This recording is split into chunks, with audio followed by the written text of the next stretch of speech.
السلام علیکم ورحمۃ اللہ وبرکاتہ۔ بسم اللہ الرحمن الرحیم، الحمد للہ رب العالمین وبہ نستعین والصلاة والسلام علی رسولہ الامین نبینا محمد وعلی آلہ واصحابہ اجمعین ومن تبعهم بإحسان الی یوم الدین، اما بعد۔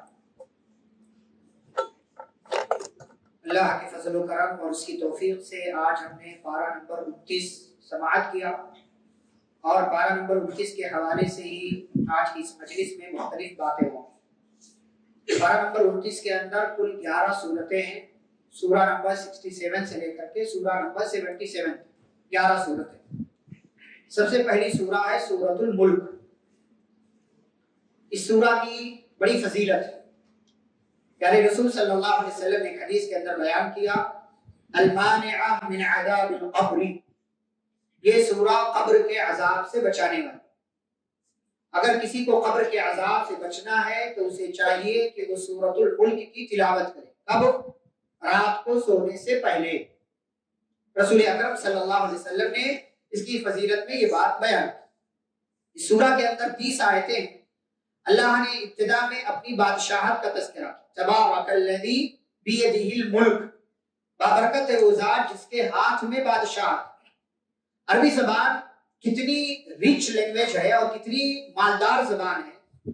آپ دیکھیں عربی میں ایک ملک ہے، ایک ملک ہے، ایک ملک ہے، ایک ملک ہے، ایک مالک ہے۔ یہ سب ایک ہی طرح لکھا جاتا ہے، میم لام کاف، میم لام کاف، لیکن اس کو آپ 5 طریقے سے پڑھ سکتے ہیں، ملک، ملک، ملک، ملک، مالک۔ میم پر قاف زبر لگا کر کے مالک ہوتا ہے، اور ان 5 کا معنی الگ الگ۔ ملک کا مطلب انگلش والا نہیں،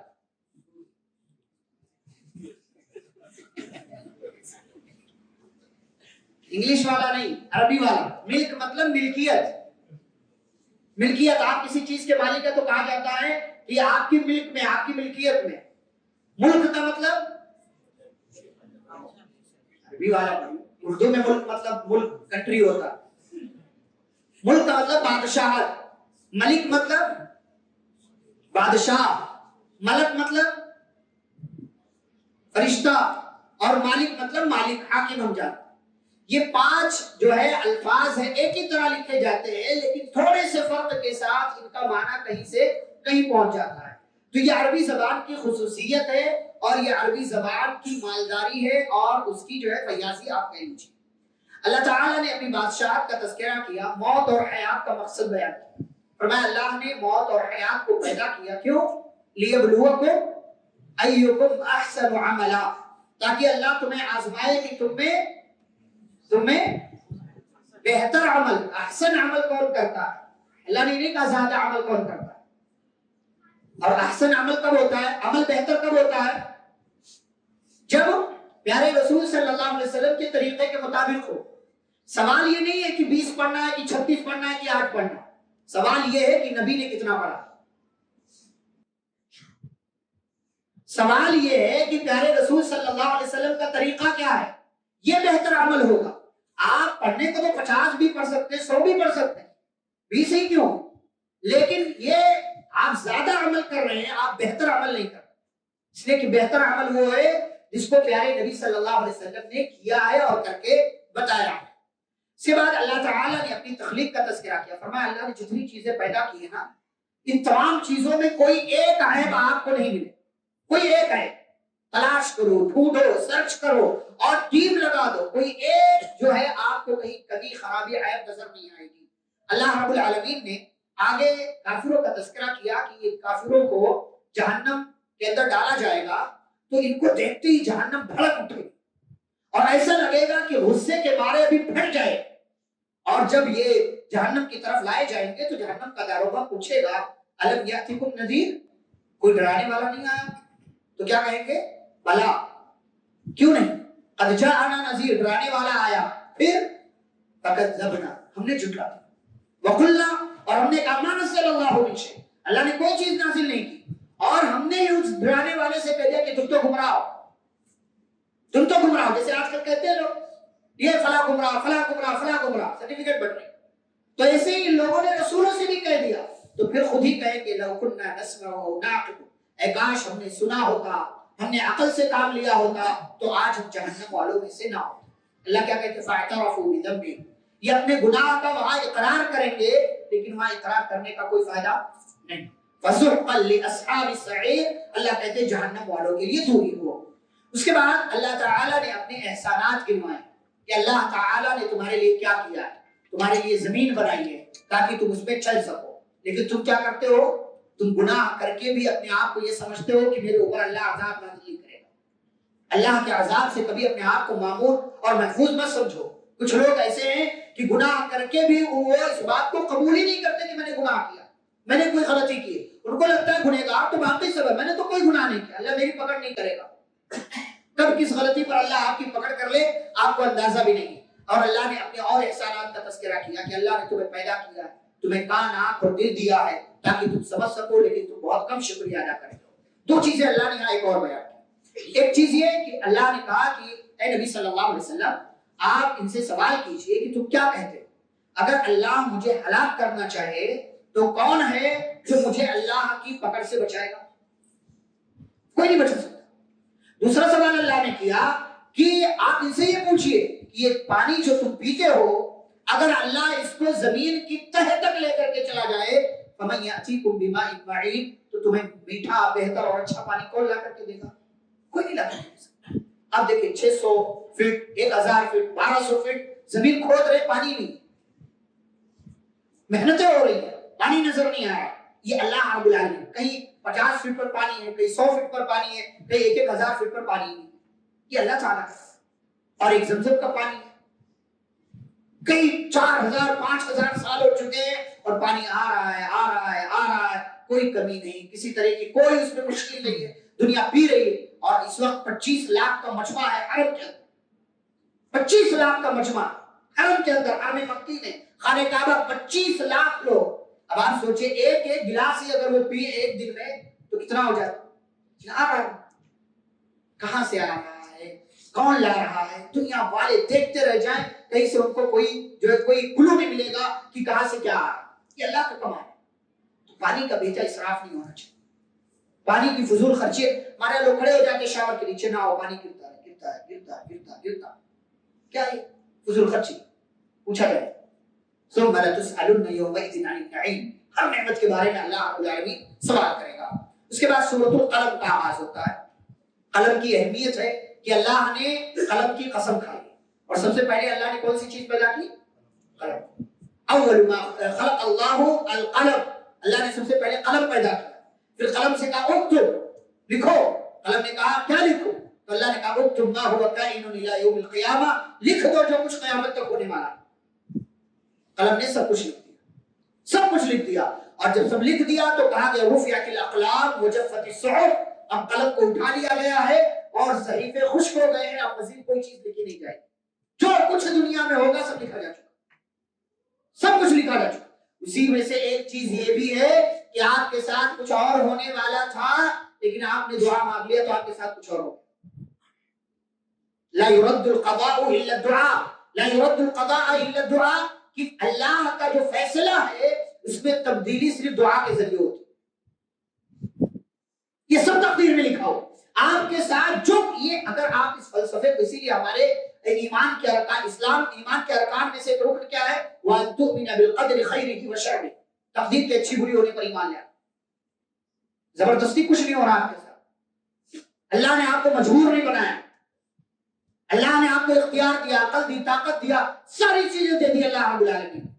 اب آپ اس کا استعمال کر کے جدھر جانا چاہیں گے اللہ ادھر آپ کو لے کر کے چلا جائے، اور آپ کے ساتھ جو کچھ ہو رہا ہے سب لکھا جا چکا ہے۔ اسی لیے کہا ما اصاب من مصیبت الا باذن اللہ، اور جو بھی پریشانی آتی ہے وہ اللہ کے حکم سے آتی ہے۔ تو اللہ نے قلم کی قسم کھائی، اس سے پتہ چلا قلم کی کیا اہمیت ہے، اور قلم جو کچھ لکھتا ہے اس کی بھی اللہ نے قسم کھائی، اور قسم کھا کر کے پیارے نبی صلی اللہ علیہ وسلم کی ذات کے تعلق سے اللہ نے کہا کہ آپ اللہ کے فضل سے پاگل نہیں بلکہ آپ اخلاق کے بہت بڑے مقام پر فائز۔ پیارے نبی صلی اللہ علیہ وسلم کا اخلاق بہت اعلیٰ، بہت اونچا، اور قرآن کے اندر جو کچھ ہے وہ پیارے نبی صلی اللہ علیہ وسلم کے اخلاق۔ دوسری طرف اللہ نے کیا کہا کہ نبی صلی اللہ علیہ وسلم جس کے پاس اچھے اخلاق نہیں ہے نا، آپ اس کے ساتھ اٹھنا بیٹھنا مت کیجیے، اس کی بات مت مانیں، اس کے ساتھ مت رہیے. اور اللہ نے ایک واقعہ بیان کیا. کیا واقعہ ہے؟ باغ والوں کا. میں اس سے پہلے بھی میں نے کہا کہ اگر اللہ نے آپ کو مال دیا ہے، آپ مال اللہ کے راستے میں خرچ نہیں کریں گے تو اللہ آپ سے چھین کر کے کسی اور کو دے دے گا، کسی اور کے حوالے کر دے گا. یہ باغ والے جو یمن کے تھے، ایک انسان تھا بڑا نیک تھا، باغ میں پھل آتا تھا، وہ غریبوں کو دیتا تھا، مسکینوں کے درمیان تقسیم کرتا تھا، خود بھی کھاتا تھا. یہ جب مر گیا تو اس کی اولاد نے کہا ہمارا باپ بڑا بیوقوف تھا، ہمارے اپنے باغ کا پھل غریبوں کو دے رہا ہے، اگر اس بار پھل آئے گا تو ہم غریبوں میں تقسیم نہیں کریں گے. اور انہوں نے پکا ارادہ کر لیا. اور جب باغ پھل آ گیا اس کے اندر اور پھل سارے پک گئے تو ان لوگوں نے ارادہ کیا صبح جائیں گے، بالکل اندھیرے میں جا کر کے توڑ لیں گے، کوئی غریب پھل تک نہیں، باغ تک نہیں پہنچ پائے گا اور کسی کو معلوم بھی نہیں ہوگا. اور اللہ رب العالمین کا ادھر فیصلہ ہوا. ادھر یہ اپنا پلان کر رہے تھے، ادھر اللہ نے اپنے پلان کے مطابق فیصلہ کیا اور پورے باغ کو اللہ رب العالمین نے تباہ و برباد کر دیا. ایسا لگا کہ وہاں کبھی باغ تھا ہی. یہ لوگ صبح اٹھے، ایک دوسرے کو چھپکے پکارا کہ چلو بھائی نکلنا ہے، باغ کا پھل توڑنا ہے، کسی کی آواز، کسی کے پاس تمہاری آواز نہ پہنچ جائے. اور یہ لوگ آگے بڑھے. جب باغ کی جگہ پر، ظاہر سی بات ہے جو راستہ آپ کا روز کا مارکیٹ جانے کا، آپ مارکیٹ میں کسی دن پہنچے، مارکیٹ میں کوئی دکان نہ ہو تو اسی راستے سے آپ نے تو کیا کہیں گے آپ کہ راستہ بھٹک گئے؟ نہیں، آپ صحیح جگہ ہیں، لیکن وہاں کچھ ایسا حادثہ ہو چکا جس کی وجہ سے ساری چیزیں ختم ہو چکی. تو ایک بندہ تھوڑا نیک تھا، اس نے کہا نہیں راستہ نہیں بھٹکے، بلکہ ہمارے اوپر اللہ کا عذاب ہے. پھر انہیں اپنی غلطی کا احساس ہوا اور انہوں نے معافی مانگی اور کہا کہ ہمیں یقین ہے کہ اللہ ہمیں اس سے بہتر بدلہ دے گا، ہم اپنے اللہ کی طرف رب کی طرف رجوع کرتے ہیں. اللہ کیا کہتے ہیں؟ کذالک العذاب، ایسے ہی عذاب آتا ہے. آپ جیسے ہی کچھ الٹا سوچتے ہیں، کسی کے ساتھ مکر، چال بازی، کسی کے ساتھ کچھ غلط حرکت کرنے کی سوچتے ہیں، آسمان والا اپنی چال چلنے لگتا، آسمان والا اپنی تدبیریں کرنے لگتا. اور جب آپ اچھی نیت کے ساتھ کوئی کام کرتے ہیں تو اس کا بہترین بدلہ اللہ تعالیٰ آپ کو عطا کرتا ہے. آپ دیکھیں البیک والا کتنی شہرت ہے اس کی، پورے سعودی عرب میں پھیلا ہوا. KFC جیسا برانڈ فیل ہو گیا اس کا. کیوں ایسا؟ جو مالک تھا ہر کسٹمر کے پیچھے 1 ریال صدقہ کرتا تھا، ہر کسٹمر کے پیچھے 1 ریال صدقہ کرتا. لائنیں لگی رہتی ہے دھوپ میں بھی، دوپہر کے وقت بھی، اور رمضان میں تو اور ہی حالت دوسری ہو جاتی ہے. 1 ریال صدقہ کرتا تھا. باپ کا انتقال ہو گیا، اولاد کو جب ذمہ داری ملی، اولاد نے کہا ہمارے ابا نیک تھے، اچھی بات ہے 1 ریال صدقہ کرتے تھے، اب ہم ہر کسٹمر کے پیچھے 2 ریال صدقہ کریں. اللہ نواز رہا ہے. نواز کا مال نقصت صدقۃ من مال، صدقہ دینے سے مال کم نہیں ہوتا، غریبوں کی مدد کرنے سے مال کم نہیں ہوتا، بلکہ نبی صلی اللہ علیہ وسلم نے فرمایا انکم لترزقون بضعفائکم، تم اپنے کمزوروں کی مدد کرتے ہو تو اللہ تمہیں آسمان سے اور روزی دیتا ہے. یہ غریبوں کی مدد کرنے کا فائدہ ہے. آگے اللہ تعالیٰ نے جنت اور جہنم میں جانے والوں کا تذکرہ کیا ہے اور اس کے بعد اللہ نے بری نظر سے بچنے کی تلقین کی. نظر کا لگنا یہ برحق، کسی کی بھی نظر کسی کو بھی لگ سکتی. میری نظر آپ کو لگ سکتی ہے اگر میں نے ماشاءاللہ تبارک اللہ لا حول ولا قوت الا باللہ نہیں کہا. میری نظر آپ کو لگ سکتی ہے، آپ کی نظر مجھے لگ سکتی ہے. اور ایسے حادثات ہمارے گھروں میں بعض دفعہ ہوتے رہتے ہیں، ہمیں لگتا نہیں کچھ اور مسئلہ ہے، کھانے پینے کا مسئلہ ہے، اس کا مسئلہ، اس کا مسئلہ، لیکن وہ نظر ہوتی ہے. نظر کے یہاں تک کہ پیارے نبی صلی اللہ علیہ وسلم کو اللہ نے کہا کہ یہ کافر ایسا لگتا ہے کہ آپ کو اپنی نظروں سے گرا دیں گے، یعنی اپنی بری نظر کا یہ آپ کو شکار بنا لیں. العین حق، نظر کا لگنا یہ حق ہے. اسی لیے جب بھی کوئی اچھی چیز دیکھیں الحمدللہ کہیں، ماشاءاللہ کہیں، تبارک اللہ کہیں، لا حول ولا قوت الا باللہ کہیں. اور خاص طور سے بچوں کو نظر لگتی ہے تو بچوں پر دم کرتے رہیں، چاہے آپ باپ ہو یا آپ ماں ہو، بچوں پر خاص طور سے دم کرتے رہیں. اور فوٹو لے کر کے یہاں وہاں شیئر کرنے سے کوئی فائدہ نہیں ہے، بلکہ اس کا الٹا نقصان ہوتا ہے. آپ کو بعض دفعہ نظر لگتا ہے.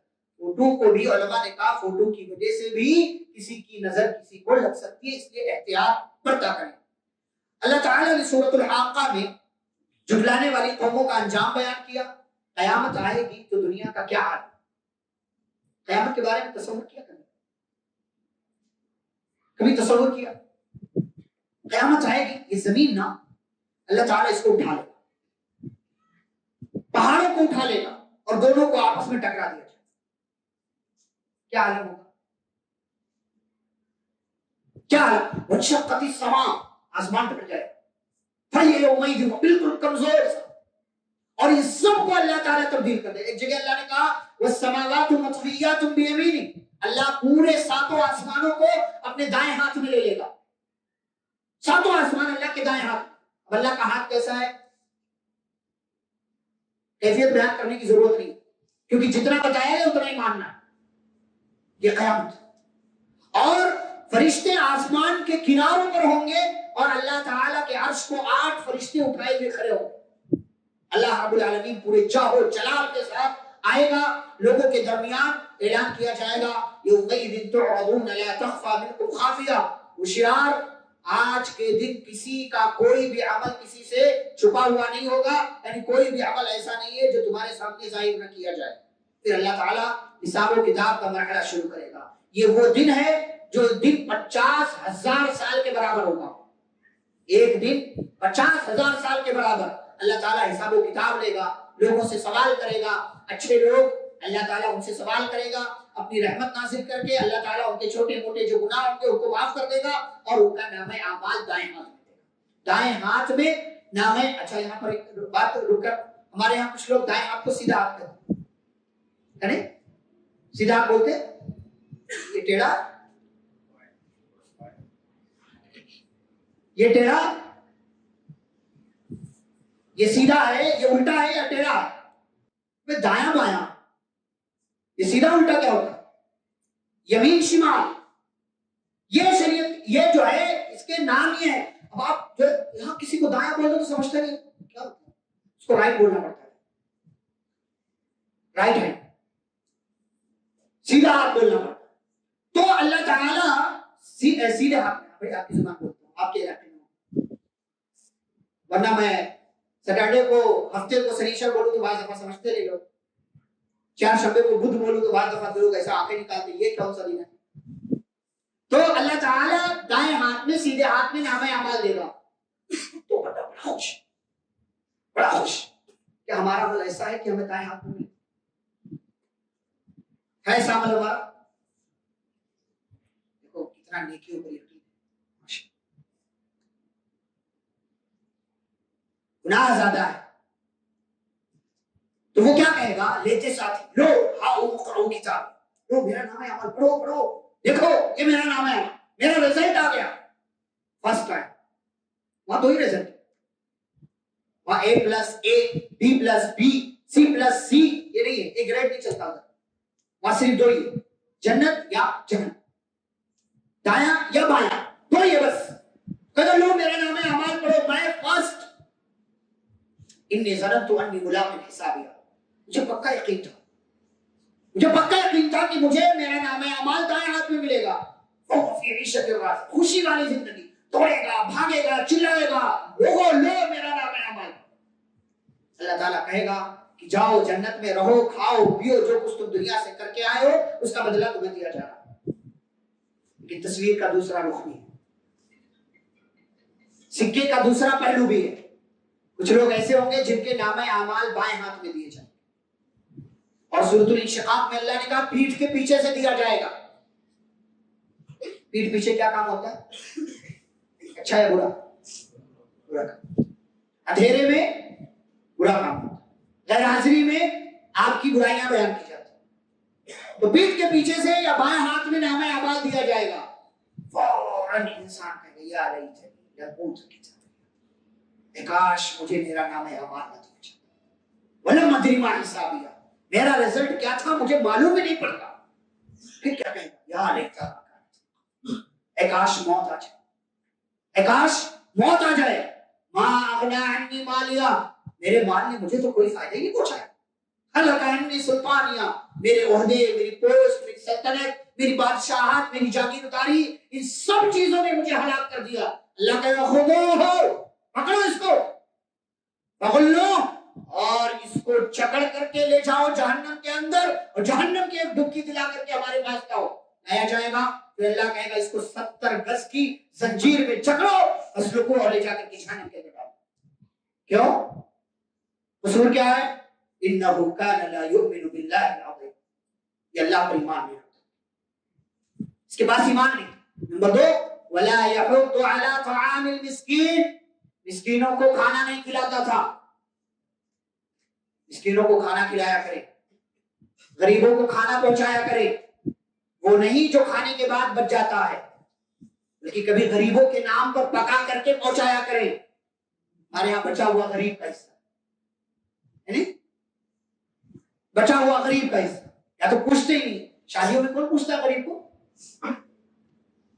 سارے مالدار، سارے وہ لوگ جن سے فائدہ ہے، جن سے پہچان ہے، پڑوس میں غریب ہو بھول جاتے ہیں. ارے اس کو کون دعوت دے گا، پھٹے پرانے کپڑے میں آئے گا، ہماری بے عزتی ہوگی. بولا یحض علی طعام، یہ اتنا بڑا مجرم ہے، یہ مسکینوں کو کھانا نہیں کھلاتا تھا. عید آنے والی ہے، صبح کا انتظار نہ کرے. اپنے بچے کے لیے 4000 3000 کا کپڑا لیا ہے نا، کسی غریب کے بچے کو ایک جوڑی 1000 والا ہی دلا.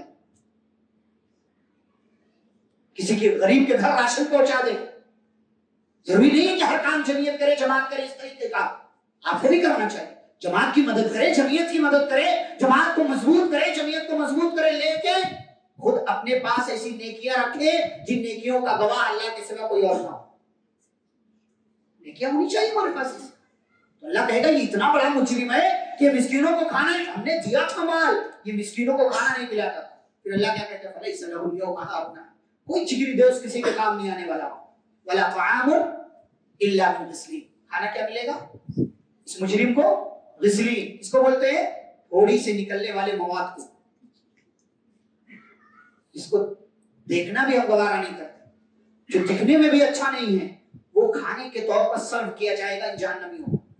اللہ نے کیا کہا؟ یاکلہ الا الخاطئون، جسے صرف گنہگار، مجرم اور خطاکار لوگ کھاتے ہیں، اسے اچھے لوگ نہیں کھاتے. اچھے لوگ تو اس کی طرف دیکھتے بھی نہیں.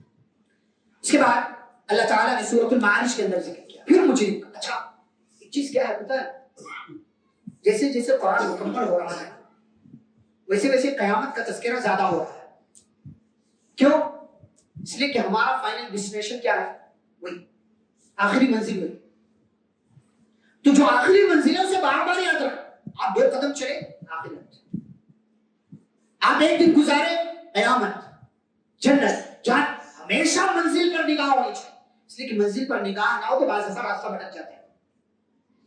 ٹارگیٹ پر ہمیشہ نگاہ ہونی چاہیے. ٹارگیٹ پر ریس کرنے والا اگر نگاہ نہ رکھے تو کبھی کبھار وہ پیچھے رہ جاتا ہے، اور بعض دفعہ بالکل پیچھے رہ جاتا ہے، اس کا نام لسٹ میں بھی نہیں آتا. تو اللہ تعالیٰ پھر سے قیامت کا تذکرہ کر رہا ہے. اللہ تعالیٰ کہتا ہے قیامت کے دن مجرم آئے گا نا تو اسے ایک نگاہ سب پر دوڑائے گا.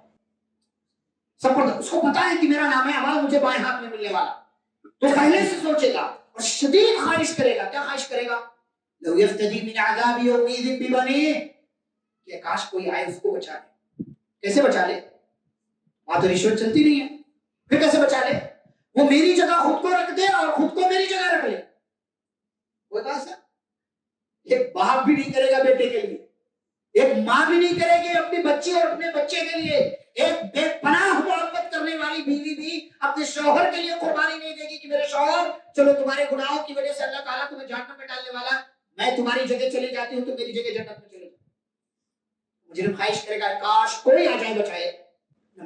پہلے نمبر پر اللہ نے بیوی کا نام لیا، وصاحبتی، بیوی، واخی، بھائی، ماں، باپ اور دیگر تمام رشتہ دار، بچے، فصیلتہ التی تؤویہ، اس کے پورے رشتہ دار ہیں اس کو بچا لے. یہاں تک کہ وہ کیا خواہش کرے گا؟ ومن فی الارض جمیعا ثم یأتی. انسان کتنا مفاد پرست ہے، کہے گا میری جگہ کاش پوری دنیا والے ہو جائیں اور میں جو ہے اکیلا جنت میں چلا جاؤں. اللہ کیا کہے گا؟ کل ہرگز. انہا لظیٰ، یہ جہنم کا شعلہ ہے، نزاعۃ للشوا، جو چمڑیوں کو ادھیڑ دینے والا ہے، اور جس کے اندر ان مجرموں کو داخل کیا جائے گا. بچے گا کون؟ جو نماز پڑھتا ہے. بچے گا وہ جو نمازوں کی پابندی کرتا ہے، جو ہمیشہ نماز پڑھتا ہے، صرف رمضان میں نہیں، ہمیشہ نماز پڑھتا ہے، جو مال میں مسکینوں کا حق ادا کرتا ہے، قیامت کے دن کی تصدیق کرتا ہے، اللہ سے ڈرتا ہے، امانتوں کا خیال کرتا ہے، وعدوں کو پورا کرتا ہے، نمازوں کی محافظت کرتا ہے. اللہ نے فرمایا یہ لوگ جنت میں عزت کے ساتھ داخل کر دیے جائیں گے. اس کے بعد سورہ نوح ہے، نوح علیہ السلام کا تذکرہ اس سے پہلے ہم پارہ نمبر 12 میں کر چکے. یہاں اختصار کے ساتھ میں آپ کے ساتھ نوح علیہ السلام کو اللہ نے ان کی قوم میں بھیجا. یہ اپنی قوم میں گئے، قوم کے لوگوں کو اللہ کی طرف بلایا اور کہا کہ میں اللہ کا رسول ہوں، ڈرانے والا ہوں، اللہ کی عبادت کرو، اس کا تقوی اختیار کرو. اللہ تعالیٰ تمہیں معاف کر دے گا اور تمہیں اللہ ایک وقت تک کے لیے مہلت دے دے گا. پھر اللہ سے جب دعوت کے آثار بظاہر بہت زیادہ نہیں دکھے تو اللہ رب العالمین سے نوح علیہ السلام نے شکوہ کیا کہ میرے رب میں نے اپنی قوم کو رات میں بھی دعوت دیا, دن میں بھی دعوت دیا, لیکن یہ لوگ مجھ سے ہمیشہ بھاگتے ہی رہے. یہاں تک کہ میں نے جب ان کو تیرے راستے کی طرف بلایا تاکہ تو ان کو معاف کر دے تو انہوں نے اپنی انگلیاں اپنے کانوں میں ڈال تاکہ میری باتیں یہ نہ سنیں. اپنے کپڑے اپنے اوپر ڈال لیے, چھپا لیا اپنے آپ کو اور اڑے رہے, ضد کرتے رہے, تکبر کیا. اللہ میں نے ان کو چھپ چھپا کر بھی سمجھایا, اعلانیہ طور سے بھی سمجھایا, اور میں نے ان کو کیا کہا, استغفروا ربکم, اپنے رب سے استغفار کرو, اپنے رب سے معافی مانگو. کیا فائدہ ہوگا؟ نمبر 1, اللہ گناہوں کو معاف کرے گا, استغفار کرنے کا فائدہ.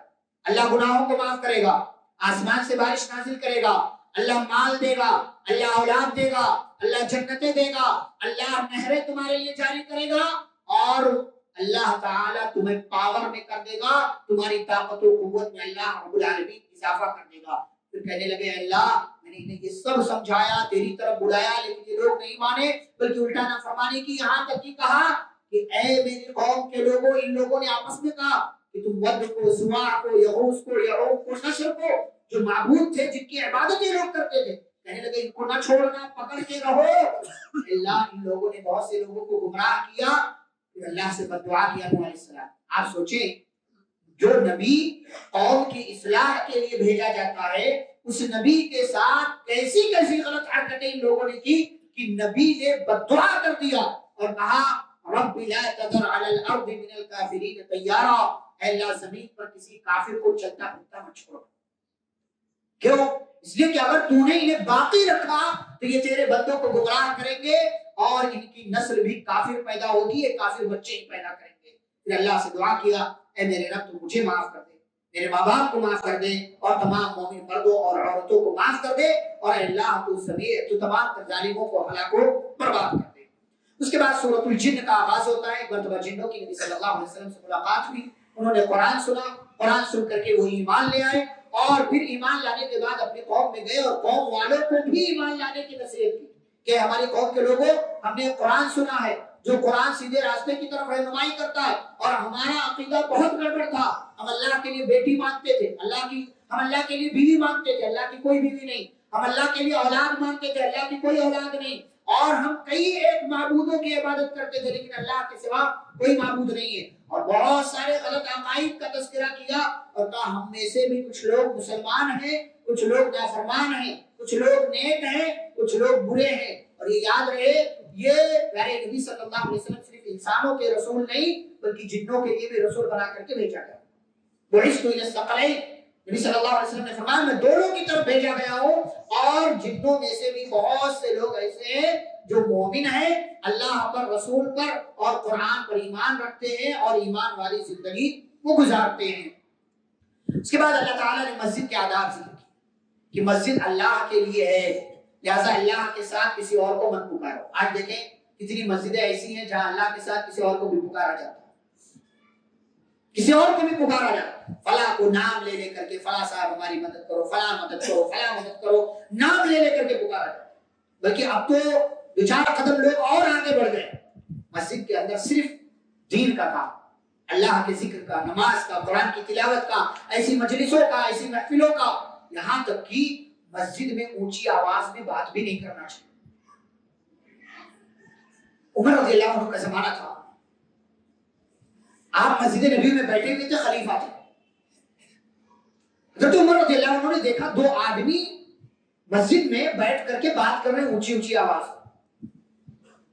ایک صحابی کو کنکری پھینک کر, بلایا بھی نہیں, کنکری پھینک کر عمر رضی اللہ عنہ نے بلایا. وہ آئے تو کہا جاؤ ان دونوں کو میرے پاس لے آؤ. گئے, وہ ان دونوں کو بلایا اور عمر رضی اللہ عنہ کے پاس یہ دونوں آ کر کے بیٹھے. تو عمر رضی اللہ عنہ نے پوچھا من انتما, بھئی تم دونوں کون ہو؟ مدینے کے تو نہیں لگتے, یہاں کے رہنے والے نہیں ہو. من این انتما, تم دونوں کہاں سے آئے ہو؟ تو انہوں نے کہا کہ ہم طائف سے ہیں. اور مدینے سے طائف تقریباً 550 کلومیٹر, کام طائف سے آئے ہوئے ہیں. عمر رضی اللہ عنہ نے کیا کہا جانتے ہیں؟ لو کنتما من اہل البلد لاوجعتکما, اگر تم یہاں مدینے کے ہوتے نا بہت مارتا تم لوگوں کو. ترفعان اصواتکما فی مسجد رسول اللہ صلی اللہ علیہ وسلم, مسجد نبی میں بیٹھے ہو اور اونچی اونچی آواز میں باتیں کر رہے ہو, تمہیں سمجھ میں نہیں آتا. اگر تم یہاں کے ہوتے بہت مارتا تم کو, لیکن تم مہمان ہو اس لیے تمہاری عزت کرتے ہوئے تمہیں چھوڑ رہا ہوں. آج دیکھیں لوگ مسجدوں میں جھگڑا بھی کر لیتے ہیں, مسجدوں میں اختلافات, نزاع اور اس قسم کی اور دیگر چیزیں ہو جاتی, اور مسجدوں میں لوگ کچرا ڈالتے ہیں. مسجدوں کو کچرا, نکاح کی تقریب ہوئی, کھجور کھایا وہی ڈال دیا, کون اٹھائے گا؟ مسجد کا مؤذن جس کو 10,000 روپے تنخواہ دیتے ہیں. کون اٹھائے گا؟ مسجد کا خادم. کچرا آپ کریں, خادم اٹھائے. جوس آپ پیئیں, گلاس وہی چھوڑ کر کے چلے جائیں, وہ خادم اٹھائے گا, وہ مؤذن اٹھائے گا. یہ ہے ہماری مسجدوں سے بات. کوئی مسجد گرا دے ہم اتاولے ہو جاتے ہیں, جوش میں آتا, اچھی بات. مسجد سے محبت ہونی چاہیے. یہ کون سی محبت ہے کہ آپ اسی مسجد کو میں کچرا کر رہے ہیں؟ اب تو لوگ اور جو ہے ایڈوانس ہو گئے, نیا ورژن آ گیا. اب تو لوگ مسجدوں میں بھی ریلز دیکھنے لگتا ہے. یہاں بھی بیٹھ کر کے اس طرح کی حرکتیں ہو رہی ہیں. اس سے پہلے بھی میں نے شاید موبائل کے تعلق سے ذکر کیا, پارہ نمبر 24. کچھ لوگ دکان والے ہیں تو فون پے پہ جو ہے آواز چالو کر کے رکھتے ہیں, پیمنٹ آیا. نماز میں بھی پتہ چلنا چاہیے دکان میں کوئی کسٹمر آیا تھا, پیمنٹ آئی 220 روپے, 450 روپے, 890 روپے. کیا حرکت ہے بھائی؟ مسجد میں آئے ہو, کچھ تو ادب, کچھ تو لحاظ, کچھ تو تمیز, کچھ تو اچھے بن جاؤ. مسجد اللہ کا گھر ہے. اپنے گھر میں شور شرابہ ہم پسند نہیں کرتے, اپنے گھر میں کوئی غیر اخلاقی حرکت ہم پسند نہیں کرتے, اور اللہ کے گھر میں اس طرح کی حرکتیں کرتے ہیں. کچرا کرنا, اچھا صفائی وہ کرے گا بھائی. آپ اگر دیکھ لیں کہ مسجد میں کوئی چیز گری ہوئی ہے اس کو اٹھا کر کے باہر رکھ دے, یہ آپ کی بھی ذمہ داری ہے. وہ 10,000 پانے والے خادم اور مؤذن کی ذمہ داری نہیں ہے. آپ صلی اللہ علیہ وسلم نے ایک مرتبہ مسجد نبوی کی قبلے والی دیوار میں رعا نخاما و وساقا و وساقا, اس کے الفاظ ہیں کہ آپ نے دیکھا کہ مسجد کی قبلے والی دیوار میں کوئی گندگی لگی ہوئی ہے. اور گندگی کون سی ہے؟ یا تو بلغم ہے, یا تو ناک کی گندگی ہے, یا تو تھوک کسی نے لگا دیا ہے. سمجھ میں نہیں آ رہا تھا, سوکھ گیا تھا کہ کیا ہے. نبی نے کس کو بلایا؟ بلال کو. نبی نے کس کو بلایا؟ عبداللہ ابن ام مکتوم کو, ابو بکر کو, عمر کو, عائشہ کو نہیں. بحق کہو. نبی گئے اور آپ نے اپنی انگلی سے اس گندگی کو کھرچ کر کے مسجد کی دیوار کو گندگی سے صاف کر دیا. نبی سے محبت ہے, نبی کے عمل سے محبت ہے صلی اللہ علیہ وسلم. یہ مسجد کا خیال. مسجد میں ناک میں انگلی ڈالا, گندگی نکالی, مل کر کے ادھر بیٹھ. کتنی گھناؤنی حرکت ہے, بہت غلط بات.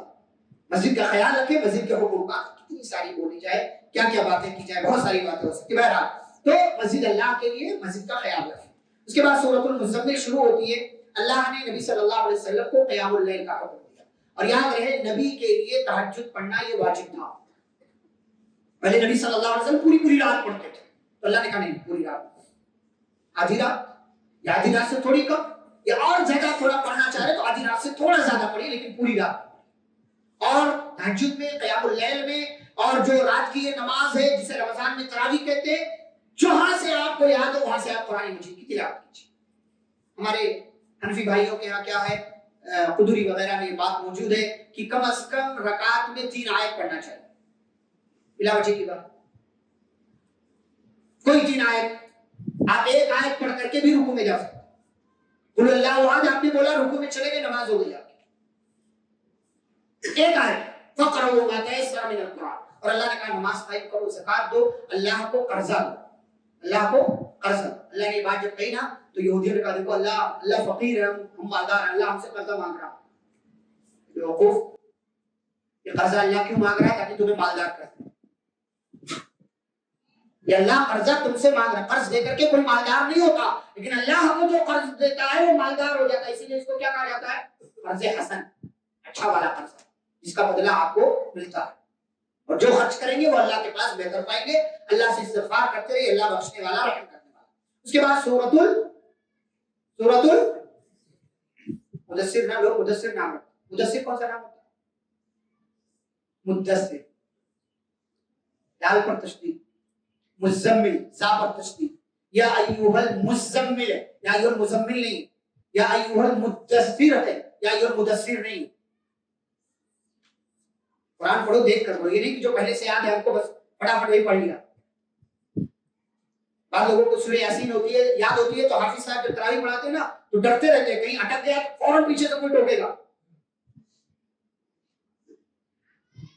امام صاحب ہم تراویح پڑھا رہے ہیں، گلا خشک ہوا، رکنا پڑا، سانس ٹوٹی سورۃ الکہف میں، ان کو یاد تھی فٹافٹ لقمہ دے دیا.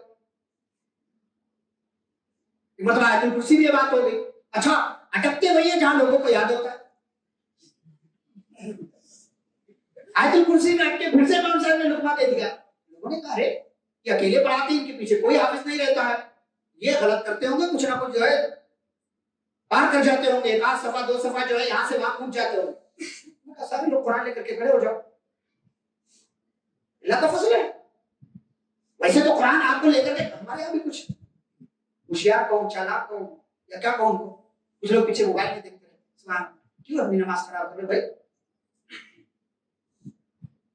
حافظ صاحب نے اگر غلط پڑھ دیا، پہلی بات تو غلط جان بوجھ کر نہیں پڑھے گا، اگر غلط پڑھ بھی دیا تو کوئی گناہ نہیں ہو سکتا. لیکن آپ اپنی نماز خراب کر رہے ہیں موبائل لے کر کے. ہاں حرکت یعنی ایک تو ایک ہاتھ سے پکڑا ہوا ہے، ایک ہاتھ جو ہے باندھا ہوا ہے، ایک ہاتھ سے پکڑ کر کے ادھر دیکھ رہا ہے، سجدے کی جگہ دیکھنا ہے،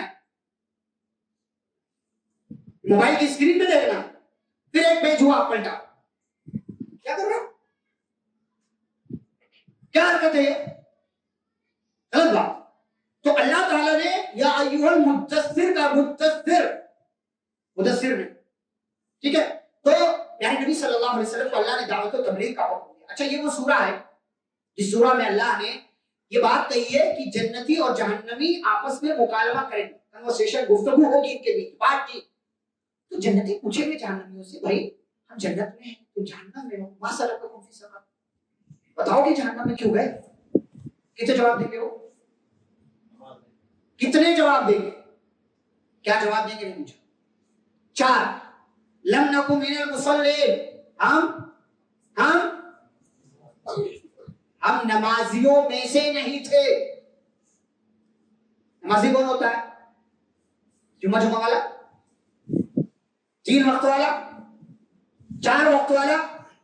نمازی وہ ہے جو روزانہ 5 وقت کی نماز وقت پر جماعت کے ساتھ پابندی کے ساتھ پڑھے، وہ اصل نمازی ہے. ورنہ جو اپنی مرضی سے نماز پڑھتے اللہ نے کہا فویل للمصلین، ایسے نمازیوں کے لیے وہی ہے، ہلاکت ہے، بربادی ہے، تباہی ہے جو اپنی نمازوں میں سستی کرتے. پہلا جواب ہم نمازیوں میں سے نہیں تھے. دوسرا جواب ولم نکن نطعم المسکین، ہم مسکینوں کو کھانا نہیں کھلاتے. وہی جواب پھر سے آیا جس سے پہلے مسکین کو کھانا کھلانا بہت بڑی نیکی. اسی لیے آپ دیکھیں جہاں بھی جتنے قسم کا کفارہ ہے، زہار کا کفارہ ہو، قسم کا کفارہ ہو، نظر کا کفارہ ہو یا کوئی اور کفارہ، ہر قسم کے کفارے میں جہاں بھی پینلٹی لگتی ہے، آپ کو فائن لگ رہا، وہاں اللہ نے مسکینوں کو کھانا کھلانے کی بات کی. یہ بہت بڑی نیکی. ورنہ اللہ تعالیٰ پوچھے گا كنت جاعيا فلم تطعمني، بندے بتا میں بھوکا تھا تو نے کھلایا تھی. بندہ کہے وانت رب العالمین، اللہ تو پوری کائنات کا رب ہے، تو پوری کائنات کو کھلانے والا، تو بھوکا کیسے ہو سکتا ہے؟ تو اللہ کہے گا ہاں علمت ان عبدی فلانا، کیا تجھے نہیں پتا میرا فلاں بندہ بھوکا تھا، تو نے اس کو کھانا نہیں پہنچایا، اگر کھانا پہنچاتا تو مجھے اس کے پاس تھا. دوسرا جواب ہم مسکینوں کو کھانا نہیں کھلاتے. نمبر 3 ہم گپ شپ کرنے والوں کے ساتھ گپ شپ کیا کرتے. ہمارے یہاں دیکھیں میٹنگیں ہوتی ہیں 1-2 بجے 3 بجے 4 بجے، 1-2 3-4 گھنٹے کی محفلیں ہوتی ہیں، لیکن کبھی اللہ کا ذکر، رسول کا ذکر، دین کی باتیں کبھی نہیں آتی. دنیا داری، کیرم بورڈ، گیم، لوڈو، یہ وہ، گلی ڈنڈا اور جو ہے کرکٹ اور بیڈمنٹن، نہ جانے کیا کیا کھیل کر کے اس قسم کے لمحات کو ضائع ہوتا ہے. تو ہم گپ شپ کرنے والوں کے یعنی ہم وقت گزاری کرتے تھے، وقت کو بیکار کاموں میں ہم لگاتے تھے. نمبر 4 وَكُنَّا نُكَذِّبُ بِيَوْمِ الدِّينِ، ہم قیامت کے دن کو جھٹلایا، یہاں تک کہ ہمیں موت آ گئی اور اسی حال میں ہم چلے آئے. یہی ہمارا جرم تھا اور اللہ نے اس کی وجہ سے ہمیں جہنم کے اندر ڈال دیا. اس کے بعد سورۃ القیامہ کا آغاز ہوتا ہے. سورۃ القیامہ کی ایک اہم بات فنگر پرنٹس، اللہ نے کیا کہا ایحسب الانسان ان لن نجمع عظاما. کافر کیا کہتے تھے ہم مر جائیں گے, ہڈیاں گل سڑ جائیں گے, کون ہے دوبارہ جو اٹھائے گا حساب و کتاب کرے گا؟ یہ تو بیوقوفی کی بات ہے. اور ہمیں ہی نہیں ہمارے باپ دادا کو بول رہے ہیں کہ ہمارے باپ دادا کو بھی اٹھایا جائے گا. اللہ کہتے ہیں انسان یہ سمجھتا ہے کہ ہم اس کی ہڈیوں کو جمع نہیں کر پائیں گے. ولا قادرین علی ان نسوی بنانا, ہم تو اس بات پر بھی قدرت رکھتے ہیں کہ اس کی انگلیوں کے ایک ایک توڑ کو بھی جمع کر. سائنس نے پڑھا, دنیا نے پڑھا, ارے یہ کون سی بات ہے, توڑ کو کیسے جمع کیا جا سکتا ہے؟ بہت سارے لوگوں کی انگلیاں سیم ہوتی ہے, یہ کیسے؟ ریسرچ ہوا, تحقیق ہوئی, فنگر پرنٹس کا ایجاد ہو گیا, فنگر پرنٹس ایجاد کر لیا گیا. کیوں؟ اس لیے کہ ایک بندے کے فنگر پرنٹس دوسرے بندے کے فنگر پرنٹس سے میچ نہیں ہوتے. یہ اللہ کی قرآن پڑھ. اور اللہ نے کیا کہا تھا سورۃ الرحمن میں, قیامت کے دن کچھ چیز پہچان لیے جائیں گے. کیسے؟ پیشانی سے. کیسے؟ اپنے پیروں کے نشان سے. آج پولیس کا عملہ جب سرچنگ پر جاتا ہے تو مجرم کو تلاش کرنے کا ایک بہت بڑا جو ہے ان کے پاس ہتھیار پیروں کے قدموں کے نشان سے پہچانتا ہوں. کہ اللہ نے اس قرآن ایک سمندر ہے, پڑھیے تو صحیح, سمندر ہے علم کی دنیا, اور تمام دنیا کے علوم اس قرآن مجید کے اندر موجود. چھوٹے سے چھوٹا علم, بڑے سے بڑا, تمام پورے سمندر میں آپ گوتا لگاؤ, کبھی بھی آپ مایوس نہیں آؤ, کچھ نہ کچھ آپ کو ضرور ملے.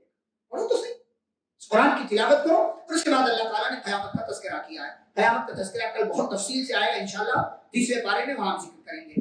اللہ تعالیٰ نے اس کے بعد سورۃ الدہر, جس کا دوسرا نام سورۃ الانسان, وہ ذکر کیا. اور اللہ نے کہا ایک زمانہ تھا جب انسان کچھ نہیں تھا. اللہ نے سب پیدا کیا تھا, آسمان, زمین, سورج, چاند, ستارے, ساری چیزیں اللہ نے پیدا کی, لیکن انسان نہیں تھا. پھر اللہ کہتے ہم نے انسان کو پیدا کیا, اور انسان کو ہم نے دونوں راستے دکھائے, ضلالت کا بھی, ہدایت کا بھی, دونوں راستے. اب اس کے اوپر ہے کہ یہ کہاں جاتا ہے. اچھا, پھر اللہ نے نیک لوگوں کا ذکر کیا نا, تو یہاں ایک اہم بات جس کو میں آپ کے سامنے ذکر کرتا ہوں. اللہ نے کیا کہا کہ یہ جو مومن لوگ ہیں, نیک لوگ ہیں, یہ غریبوں کو کھانا کھلاتے ہیں اور کہتے ہیں کہ ہم تمہیں اس لیے کھلا رہے ہیں تاکہ اللہ ہمارا ہم سے خوش ہو جائے. ہم تم سے بدلہ نہیں چاہتے ہیں, ہم تم سے شکریہ نہیں چاہتے. ہمارے یہاں کچھ لوگ غریبوں کی مدد کرتے ہیں تو کیا کہتے ہیں؟ دعا کرنا. کسی کی مدد کر کے دعا کے لیے کہنا, یہ کیا ہے؟ کیا ہے؟ تجارت ہے, یہ لین دین ہے, یہ مدد نہیں ہے. 10 روپے کسی کو دے رہے, ہمارے بچے کے لیے دعا کرنا, ہماری اماں کے لیے دعا کرنا. بھائی کسی سے دعا کروانا ویسے بول دو نا, نہیں نہیں شکریہ پورا بولنے کی ضرورت نہیں ہے, اور جو ہے یہ وہ بولنے کی ضرورت ہے, دعا کرنا ہمارا نہیں بول سکتے آپ. اگر آپ کسی کی مدد کر رہے ہیں نہیں بول سکتے. بعض لوگ کہتے ہیں فلاں کی مدد کی, اس نے شکریہ بھی نہیں بولا, میسج بھی نہیں آیا اس کا, کوئی میسج ہی نہیں کیا اس نے کہ میں نے اس کا کام کروا دیا. ارے کام اسی لیے کروایا تھا تاکہ وہ شکریہ بولے. وہ اس کی اپنی بات ہے, وہ اپنی طرف سے شکریہ بول دے, دعا کر دے, آپ کو تحفہ بھیج دے, کام ہو جانے پر مٹھائی بھیج دے, جو چاہے وہ کرے. لیکن آپ بدلے کی امید پر کسی کی مدد کریں تو یہ تجارت ہے, یہ مدد نہیں. اور مسلمان ایسا نہیں کرتے ہیں. تو اس چیز کو دماغ میں رکھے, جب بھی کسی کی مدد کرے دعا کے لیے قطعی طور سے نہ بولا کرے, اس لیے کہ اس پر علماء نے لکھا ہے کہ اس پر پھر آپ کو مدد کرنے کا ثواب نہیں ملے گا. اس کے بعد اللہ تعالیٰ نے جنتیوں کو ملنے والی نعمتوں کا تذکرہ کیا ہے, اور اسی پر یہ سورہ مکمل ہوتی ہے. اور آخری سورہ جو ہے سورۃ المرسلات, اللہ نے مختلف چیزوں کی قسم کھا کر کے کہا کہ قیامت آنے والی ہے, جس کا تم سے وعدہ کیا گیا ہے وہ آنے والی ہے, اور جو ایمان لے آیا وہ کامیاب ہے. لیکن جس نے دنیا میں رہتے ہوئے اللہ کو, اللہ کی باتوں کو, اللہ کی آیتوں کو, اللہ کے کلام کو, رسولوں کو جھٹلایا, تو ایسے جھٹلانے والوں کے لیے قیامت کے دن کیا ہے؟ ویل. ویل جہنم کی ایک وادی کا نام ہے جہاں جھٹلانے والوں کو اللہ رب العالمین رکھے گا. اور بھی بہت ٹائپ کے مجرمین ہیں جو وانٹیڈ ہے, اللہ تعالیٰ ان سب کو وہاں جمع کر دے گا. اور عقیق میں اللہ تعالیٰ نے کہا کہ فَبِأَيِّ حَدِيثٍ بَعْدَهُ يُؤْمِنُونَ, اگر تم قرآن پر, یہاں حدیث سے مراد قرآن, حدیث سے مراد یہاں قرآن ہے, تو قرآن اور حدیث دونوں لازم و ملزوم ہے. ایسا نہیں ہے کہ پہلے قرآن ہے پھر حدیث, دونوں ایک ساتھ ہیں. اللہ نے کہا یہ قرآن پر اگر ایمان نہیں لاتے ہیں تو پھر اور کس چیز پر ایمان لائیں گے. اسی پر اللہ تعالیٰ نے اس پارے کو مکمل کیا ہے. کل پارہ نمبر 30 ہے انشاءاللہ, کل پارہ نمبر 30 ہم آپ کے سامنے ذکر کریں گے. بہت سارے لوگ تو نہیں رہیں گے, یہ بھی بات یقینی ہے، لیکن پھر بھی انشاءاللہ کل پارہ نمبر 30 کے تراویح میں بھی ادا کی جائے گی، اور پھر اس کے بعد اس کی مختصر تفسیر ہوگی آپ کے سامنے۔ اللہ رب العزت سے دعا ہے اللہ آپ سبھی کو سنی کی باتوں پر عمل کرنے کی توفیق عطا فرمائے، قرآن و حدیث کی روشنی میں زندگی گزارنے کی توفیق دے، جو بھی نیکیاں ہم نے کی ہیں اللہ ہماری نیکیوں کو قبول فرمائے، جب تک اللہ دنیا میں زندہ رکھے اسلام اور ایمان پر زندہ رکھے، خاتمہ و خاتمہ بالخیر ہو۔ وصلی اللہ تعالی علی نبینا محمد وعلى آله وصحبه أجمعين، ربنا تقبل منا إنك أنت السميع العليم، سبحانك اللهم وبحمدك أشهد أن لا إله إلا أنت أستغفرك وأتوب إليك، السلام عليكم ورحمة الله